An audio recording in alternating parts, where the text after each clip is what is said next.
Ready start. राष्ट्रीय सांख्यिकी कार्यालय एनएसओ ने 2024-25 के लिए सकल घरेलू उत्पाद जीडीपी से संबंधित अपने पहले अनुमान में इस साल के दौरान अर्थव्यवस्था की साफ तौर पर सुस्त रफ्तार के बारे में उभरती आशंकाओं की पुष्टि की है। जहां चुनाव केंद्रित पहली तिमाही ने सार्वजनिक पूंजीगत व्यय पर असर डाला, वहीं दूसरी तिमाही Q2 कमज़ोर मांग और अभी भी कम सार्वजनिक पूंजीगत व्यय के चलते प्रभावित हुई। नतीजतन सकल घरेलू उत्पाद की वृद्धि दर लुढ़कर 7 तिमाही के निचले स्तर 5.4% पर आ गई।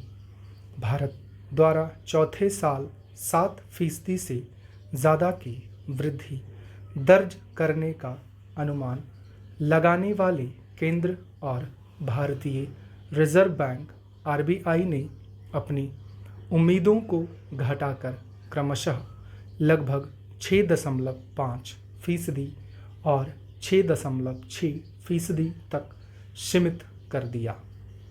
यह अनुमान पहली छमाही की 6% की वृद्धि दर की भरपाई करने के लिए साल की दूसरी छमाही में लगभग 7% की वृद्धि दर की उम्मीदों पर आधारित था। थोड़ा कम आशावादी लगने वाले एनएसओ को आशंका है कि सकल घरेलू उत्पाद 2023-24 में 8.2% से घटकर 4 साल की सबसे कम रफ्तार 6.4% की दर से बढ़ेगा, जबकि कृषि में पिछले साल की तुलना में काफ़ी तेज बढ़ोतरी देखी गई है। मैन्युफैक्चरिंग और खनन क्षेत्र की वृद्धि दर लगभग आधी हो सकती है और सेवा क्षेत्र भले ही अपेक्षाकृत बेहतर हालत में दिख रहे हों, फिर भी रफ्तार में कमी को लेकर कुछ चिंताएं हैं। मैन्युफैक्चरिंग और सेवाओं दोनों के लिए क्रय प्रबंधकों के सूचकांक परचेजिंग मैनेजर्स इंडेक्स का औसत तीसरी तिमाही के दौरान दूसरी तिमाही के मुकाबले कम रहा। एनएसओ को उम्मीद है कि इस साल निजी उपभोग पिछले साल के 4% से बढ़कर 7.3% हो जाएगा, लेकिन तीसरी तिमाही के रुझान शहरी मांग में किसी उल्लेखनीय वृद्धि का संकेत नहीं देती हैं।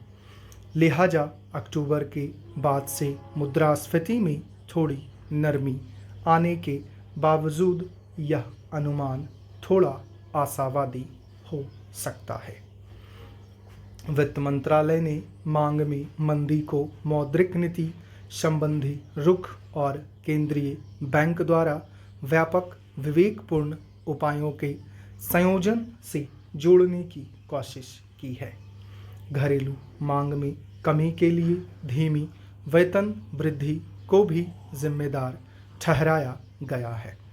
सकल स्थिर पूंजी निर्माण वृद्धि 2023-24 में 9% से घटकर इस साल 6.4% होने संबंधी एनएसओ का अनुमान यह दर्शाता है कि निजी पूंजीगत व्यय, जो घरेलू और वैश्विक मांग पर निर्भर है, कमजोर बना हुआ है, जबकि सार्वजनिक पूंजीगत व्यय के लक्ष्य के पूरा होने की कोई संभावना नहीं है।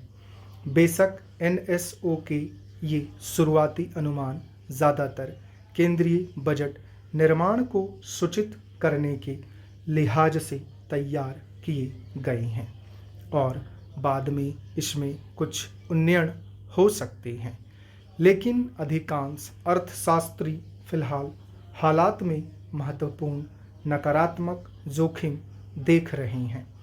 मिसाल के तौर पर भारत के कुछ समय से चक्रीय मंदी की चपेट में होने का तर्क देने वाले नोमुरा के अर्थशास्त्रियों का मानना है कि विकास दर 6% के आसपास रहेगी। इसका मतलब यह है कि दूसरी छमाही सपाट रहेगी। वैश्विक परिदृश्य भी अनिश्चितताओं से घिरा हुआ है और ऐसा लगता है कि भारत की अर्थव्यवस्था सर्द हो गई है। वसंत का मौसम कितना सुस्त रहेगा यह नीति निर्माताओं के कार्यों और निष्क्रियताओं पर निर्भर करेगा। केंद्रीय बजट 2025-26 को वृद्धिशील रट से हटकर ऐसे सुधारों और राजकोषीय कार्रवाइयों की ओर बढ़ने की ज़रूरत है जो भारत की वृद्धि दर को जल्द से जल्द 8% ना सही लेकिन 7% पर वापस ला सके। अगर इसके लिए आयात शुल्क के साथ साथ आय, ईंधन और उपभोग करों में कटौती जैसे कुछ सख्त कदम भी उठाने पड़ें तो ऐसा किया ही जाना